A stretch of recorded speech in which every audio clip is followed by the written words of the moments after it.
Billy spring training. Plus, a natural way to fight the flu? News 10, first at 4, starts now. You're watching Philadelphia's NBC10. Serving Pennsylvania, New Jersey. And Delaware. now live. This is News 10, first at 4.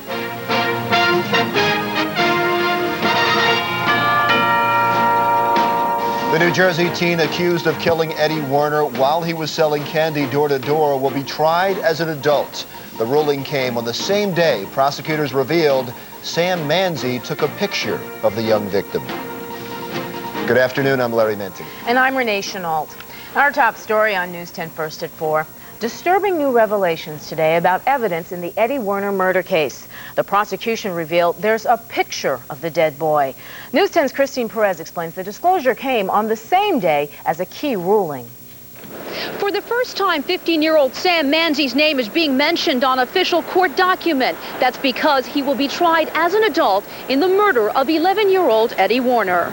We got a glimpse of Sam Manzi this morning as he walked out of his probable cause hearing in juvenile court. News 10 is now showing you the 15-year-old murder suspect's face because a judge has ruled he will be tried as an adult, a decision Manzi's attorneys did not contest because they say they couldn't satisfy two court criteria to keep the young man at the juvenile level. He was examined by our mental health people, and our mental health people, psychiatrists and psychologists, say that he cannot be rehabilitated before he reaches the age 19. During the probable cause hearing, Ocean County prosecutors startled the court with gruesome evidence. They say Manzi took a trophy snapshot of Eddie Werner's lifeless body after allegedly robbing, raping, and strangling him in his Jackson Township bedroom in September. The photograph, which was a Polaroid photograph, which depicted the victim, little Eddie, lying with his stomach down in the bedroom with his face to the side, with a belt and an electrical cord around his neck. Prosecutors say Manzi's mother found the picture in her son's bedroom and gave it to detectives. Eddie Werner's parents had no comment today after hearing the disturbing evidence. Werner was going door to door selling candy and gift wrapping paper for a school fundraiser when he was murdered. Manzi's attorneys say their client is a victim too because he was allegedly molested by a man he met on the internet. There's no one that disputes. I don't even think the state will dispute the fact that he's suffering from a mental illness. That's not going to be at issue. The issue is whether he knew right from wrong. Sam Manzi will report to Superior Court in Ocean County tomorrow at 1:30 for his arraignment. In Toms River, New Jersey, Christine Perez, News 10. And again, for the first time, News 10 is showing you pictures of 15-year-old Sam Manzi because he has now been charged as an adult. A New York City crime fighter has been named Philadelphia's new police commissioner. John Timoney is a former New York City deputy police commissioner. He replaces Richard Neal, who resigned last week after mounting criticism about his leadership. Timoney will try to duplicate New York's success at reducing neighborhood crime by being a hands-on commissioner. The police department has to be effective. The police department has to be out there, and in some cases actually win back communities. A gentleman before asked about community policing. One of the problems I've had with community policing throughout the nation was some police chiefs, one of the underlying assumptions or elements of community policing was that the police can't do it without the community. Well, that's true somewhat, but there are some communities that are so oppressed and depressed by crime that it's unrealistic to expect them to come forward. I mean, the police have to do 75 or 85% of the effort. Timoney quit the New York City Police Department last March when he was passed over to succeed William Braxton. Swift reaction today to the Timoney appointment from Philadelphia Police Union boss Richard Costello. We are disappointed that it is not a local commissioner. From our ranks, we feel we have many excellent commanders. However, I did have an opportunity to spend an hour with this gentleman, and as I myself would request under similar circumstances, we're going to give him the benefit of the doubt. And Costello said Timoney's reputation as, quote, a cop's cop is a refreshing change for Philadelphia. The former mayor of Darby waived his right to a preliminary hearing today. Daniel Devlin, shown here going into court today, is charged with robbing a bank in Upper Darby the day after Christmas. Investigators say Devlin told the teller he had a bomb and made off with $1,500 in cash. Devlin later turned himself into police. His attorney says Devlin suffers from severe depression. Made into a spectacle. Right now, Mr. Devlin needs help. He's been in shock treatment for several months, and that is what is most important, getting him on a road to recovery. Devlin will be arraigned on March 19th. He remains free on bail. Breaking news into News 10 First at 4. NBC News reports an Air Force B-1 bomber has crashed in Kentucky. Still no words on any survivors from this crash, which happened near Marion. Now that's located in western Kentucky. We're showing you file video of a B-1 bomber like the plane that crashed just a short time ago. The B-1 usually carries a crew of 4, but the military is not sure yet what happened to the crew. The bomber was flying out of Des Air Force Base, which is near Abilene, Texas. One witness says he saw a big mushroom fireball come up. We will have much more on this story as the details become available. Well, today the showdown with Saddam continues. President Clinton sends his top 3 foreign policy advisors to the nation's heartland. They're campaigning for public support for airstrikes against Iraq. Now, at the same time, diplomatic maneuvers are about to kick into high gear. Here's the very latest on the showdown. UN Chief Kofi Annan will get a face-to-face meeting with Saddam Hussein this weekend to try and negotiate an end to the crisis. The UN says it will reduce its staff in Iraq as a precaution in case the U.S. begins its air attack. An anti-war sentiment hits a boiling point in Columbus, Ohio. Demonstrators met President Clinton's foreign policy advisors with chants and anti-war slogans. For the very latest, let's go to News 10 national correspondent Jim Hanchett, live at the White House. Jim. Oh, Renee, before bombs fly in Baghdad, the president wants to make sure he has strong support from Americans. Today's effort to win that support backfired. Iraq is a long way from Ohio. This is a day of dueling public relations campaigns. This television event, called a town meeting on Iraq and orchestrated by the White House, goes badly. Can I finish my statement and then we'll be... A handful of Ohio State University hecklers interrupt Secretary of State Albright, Defense Secretary Cohen, and Security Advisor Berger. Eventually, the chants do fade, but the questions are tough. Why do we bomb Iraq when it commits similar problems? I really am surprised that people feel that it is necessary to defend the rights of Saddam Hussein. This is the PR campaign orchestrated by Saddam Hussein. Iraq opening one of its weapons plants to photographers, trying to prove it is complying with the UN rules in advance of UN Secretary General Kofi Annan's weekend peacemaking mission to Iraq. Annan says he's going with the backing, if not the enthusiastic support, of the U.S. and its allies. I think I have all I need to be able to undertake this trip. Back in Ohio, the U.S. officials emphasize the president won't necessarily sign off on any deal Annan may strike in Baghdad. Now, that event in Ohio was televised globally with the idea that Saddam might tune in. If he did, what he saw was a nation that allows, even encourages dissent, but is also far from unanimous in its backing of the presidency and the president and his policy on Iraq. Larry and Renee, back to you. All right, thank you, Jim. Well, the grand jury investigation of President Clinton came to a sudden standstill just minutes ago. On the stand was one of Mr. Clinton's closest White House aides. Here is the very latest. Clinton aide Bruce Lindsay appears before the federal grand jury today. No testimony today from Monica Lewinsky's mother, Marcia Lewis. And her lawyer has gone to court to put an end to further questioning. Lindsay's appearance before the grand jury is important because he is one of the president's closest confidants. He has unlimited access to the president and an office just 1 floor away from the Oval Office. Lindsay had been answering questions for several hours, but just minutes ago, Lindsay's appearance was interrupted. He and the attorneys are now before a judge. The dispute is about certain questions Lindsay is being asked. And coming up in just a few minutes on News 10 First at 4, we'll have a live update from Washington as this unexpected development in the Clinton investigation continues.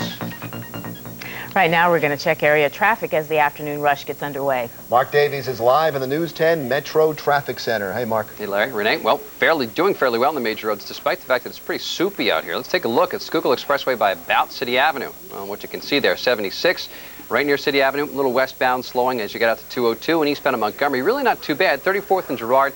Tie up around the zoo. Let's look at 95 by Cotman. This is a little bit better. Northbound traffic just a little slow as you get past Girard Avenue. That's kind of the worst of it on 95. Accident being worked on in Bucks County at Brownsville Road at Hazel Avenue in Lower Southampton. In the News 10 Metro Traffic Center, I'm Mark Davies for News 10.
WeatherScope.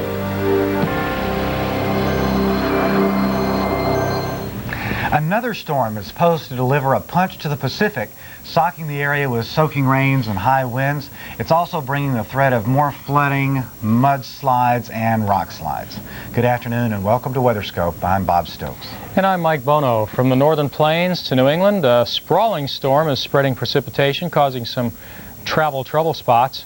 And in the northeast, Concord, New Hampshire, getting hammered today with heavy snow, wet snow, and sleet this morning, and then the rains came. The concern there more for flooding than anything else, and that's a switch for this time of the year. By afternoon, a lot of that just became water flowing through the storm drains. But Boston, no bargain today. Light rain continued much of the morning, and just over 2 inches had fallen in Boston proper. It caused some localized street flooding on Storrow Drive near the Charles River. Temperatures are in the 30s.